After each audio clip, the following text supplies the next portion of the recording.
We welcome back to the show Dr. Carol Swain, who has been making some regular appearances for reasons that she had nothing to do with, but she's such a jewel of Nashville. We wanted to speak with her again and get her take on the ultimate resignation of the former now president of Harvard University, Claudine Gays, for, in part, stealing the work of Dr. Carol Swain. And she joins us on the Matt Murphy Show this afternoon. Dr. Swain, how are you?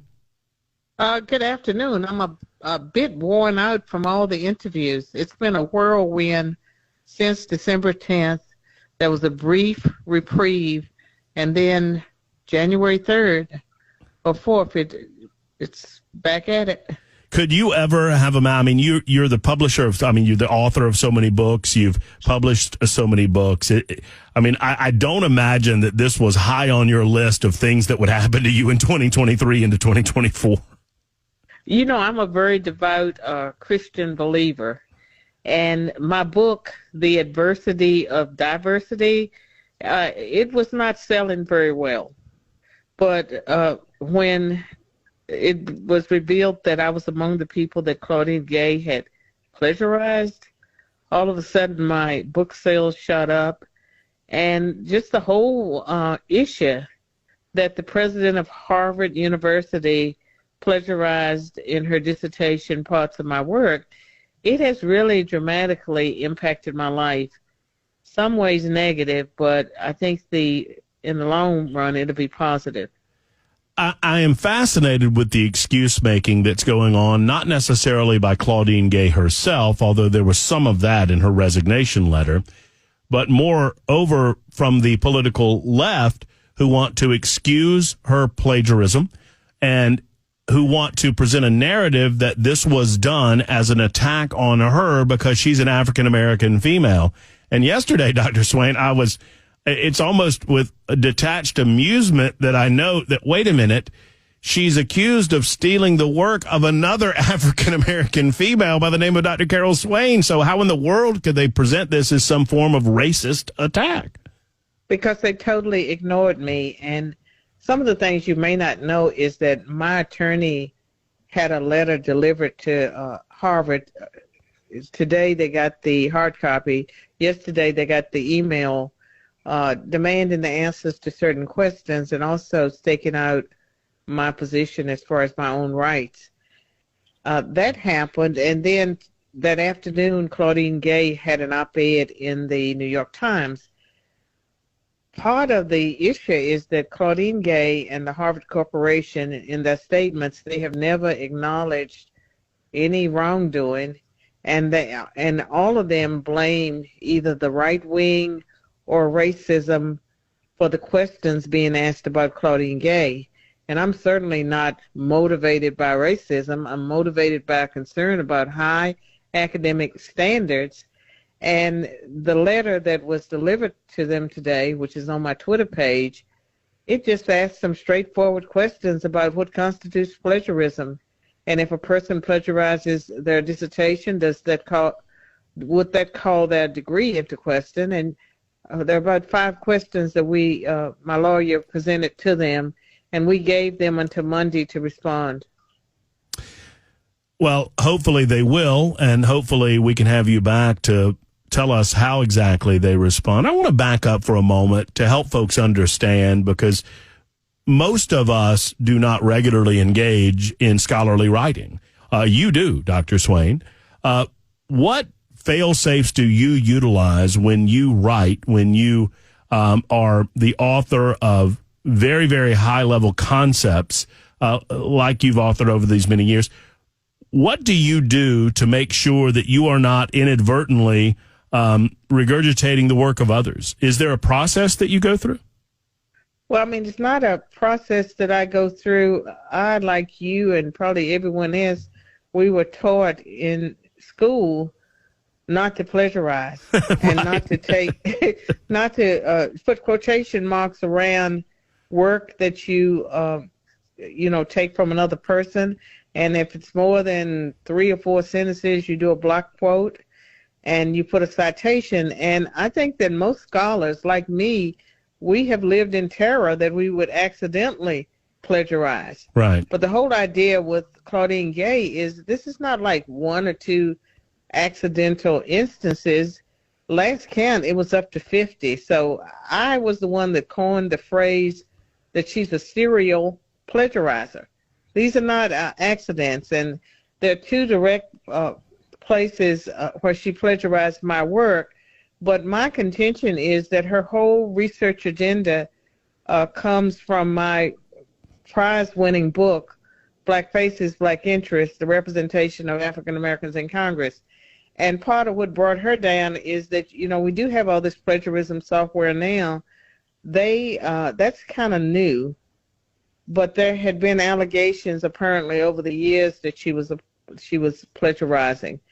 And I wrote an op-ed piece on December 17th, I believe, that I pointed out that her record was mediocre. Even without the plagiarism, she did not warrant tenure at an Ivy League school, much less to become the president of Harvard.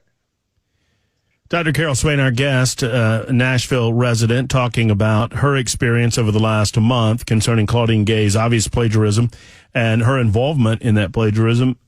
For me, I'm curious your thoughts about Harvard and why Harvard, or let me ask it this way.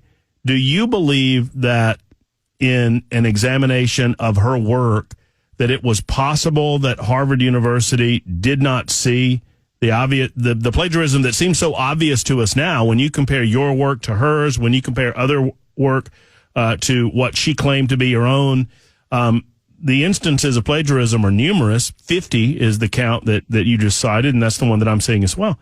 Is it possible that Harvard missed this, or was this intentional in their desire to fulfill or to check off these DEI boxes that they're so desperate to check now? Well, Claudine Gay was fast-tracked from the very beginning. She went to Phillips Exeter Academy, one of the leading, if not the best, boarding school in America.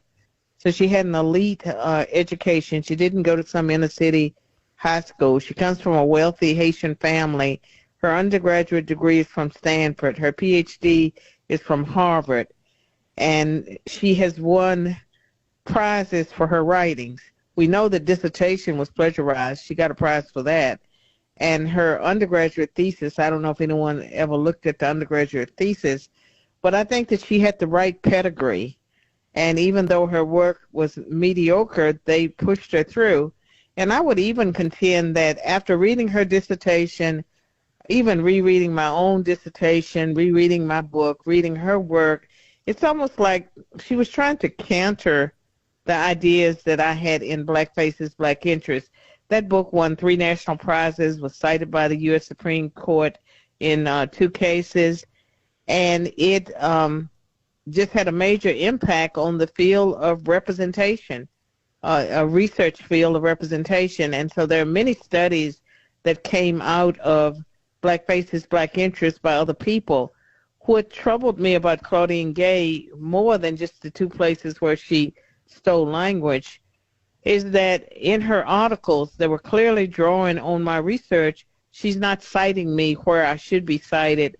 And given the closeness of what she did to what I was doing, I was cheated out of citations. And in academia, your statute depends on how many citations you get. If people decide that they're going to cancel you and they're not going to cite your work, it hurts you. And I can say that, I was trained to be a professor. I taught 28 years, 18 at Vanderbilt. I'm not in the classroom, and a lot of that has to do with the changing culture. That people like me that didn't say what the progressives wanted said, that there was no place for us. So the suggestion has been made, and I want to ask you if you were able to give advice to those in a decision-making capacity at Harvard, what your advice would be as to how to move forward. But I've seen the suggestion online, Dr. Swain, that, some have suggested that this was racist in its intent. I think that's ridiculous on its face. But those making those suggestions would say, well, there must be an African-American female selected as the next president of Harvard in order to dispel some of those accusations. And I join a chorus of individuals that would suggest that you would be perfect in that role. Well, let me tell you that's the most ridiculous argument.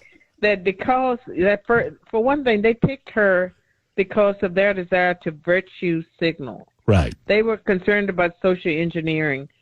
They knew that her record was thin, and so Harvard put themselves in that situation.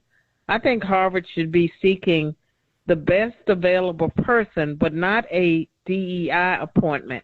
They need someone that has not, drawn the line in the ground or whatever the expression is around DEI. They need someone who's committed to the principles of academic integrity and research and teaching.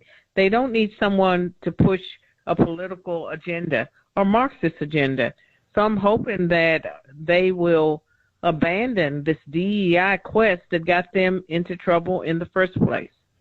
Well, the entire lie about DEI, it's not about diversity in a positive way. It's about subjugating one group of people to the advancement of another group of people, something that I thought we had set behind us in our nation's history. But sadly, there are many that want to bring it back. They just want to reverse the roles. Do I have that wrong, Dr. Swain? You have it right. And the very fact that her supporters would say she must be replaced with a black woman. Why? It doesn't make any sense to me. Why must she be replaced with a black woman?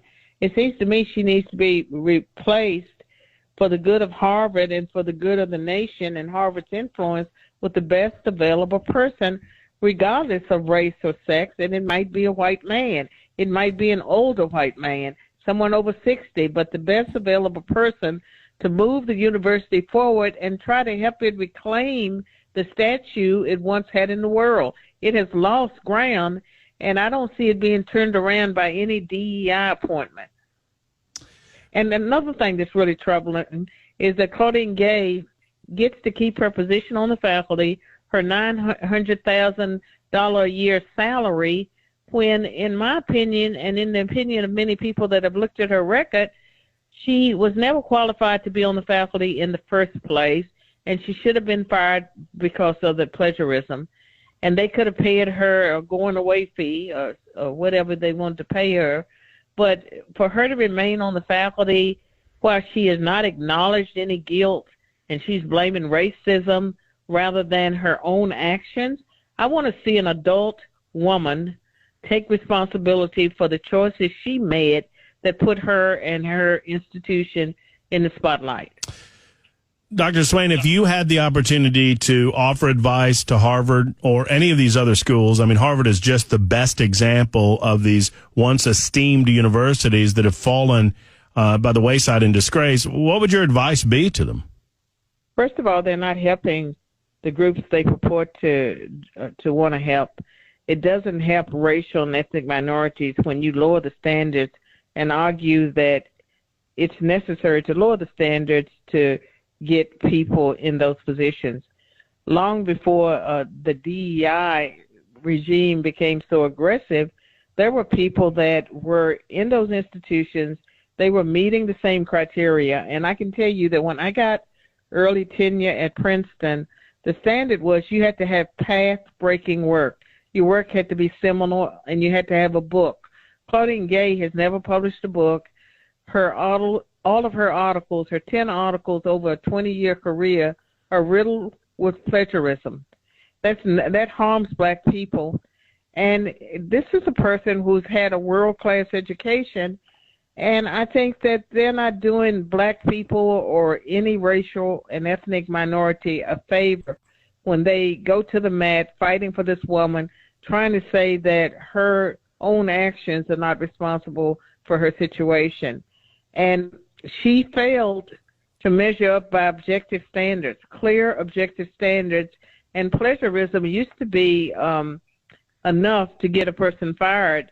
But in the case of Harvard, you get a soft landing and you get the institution to stake it, pretty much diminish its own reputation, just trying to save one person.